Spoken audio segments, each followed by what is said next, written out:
तो मुझे लगा कि इस पर चर्चा नहीं हुई रही होगी, तब इन्होंने कहा होगा कि अभी इन्होंने उसका स्पष्टीकरण दिया कि हम मुर्गे की लड़ाई नहीं करवाएंगे।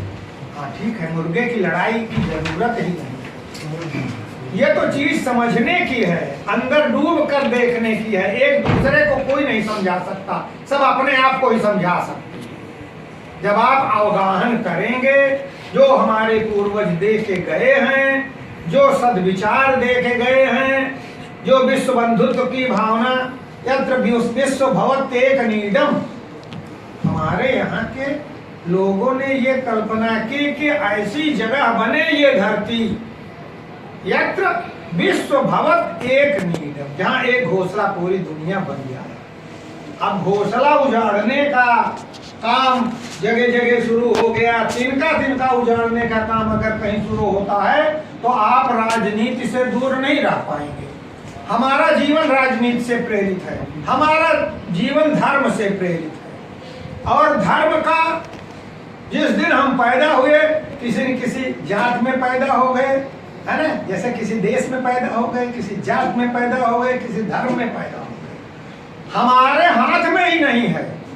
हमारे हाथ में अगर हो, छोटे बच्चे को पैदा होते ही जिस घर में डाल दीजिए, जैसा अभी उन्होंने कहा, गोरा उपन्यास है रविन्द्रनाथ ठाकुर का, गोरा उपन्यास है।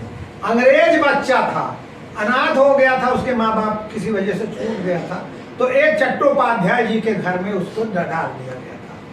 ब्राह्मण, उच्च श्रेणी के ब्राह्मण थे, उनके घर में उसकी परवरिश हुई।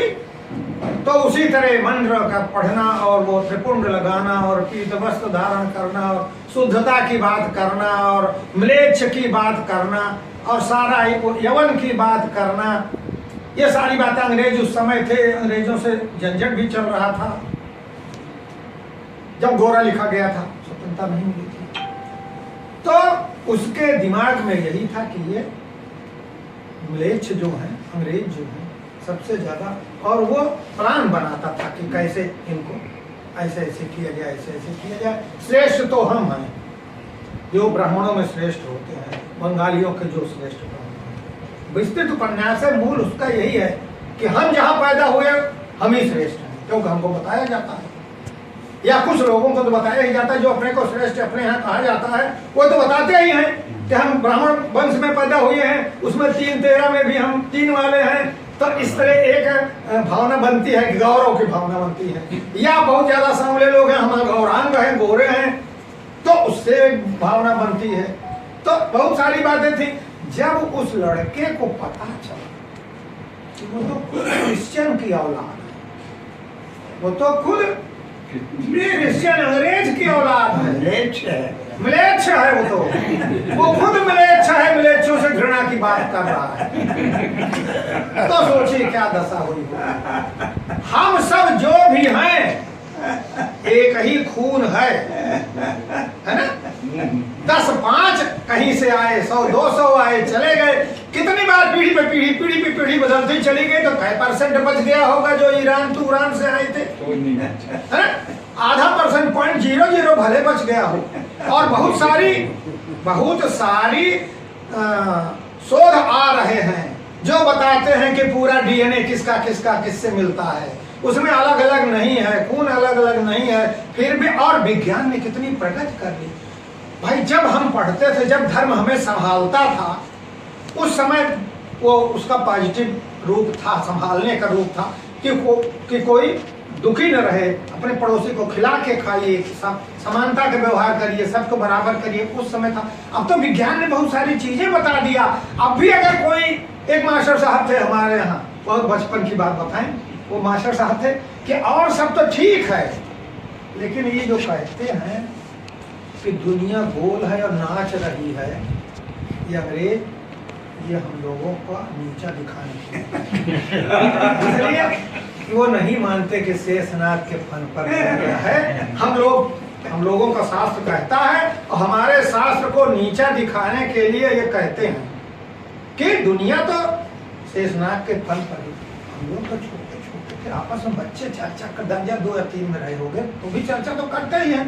तो चर्चा करते थे कि शेषनाग के फन पर है और कितने दिन से तो शेषनाग बूढ़े तो जरूर होंगे और फिर मरेंगे भी एक दिन। तब उस दिन कहाँ जाएगी हम लोगों का क्या?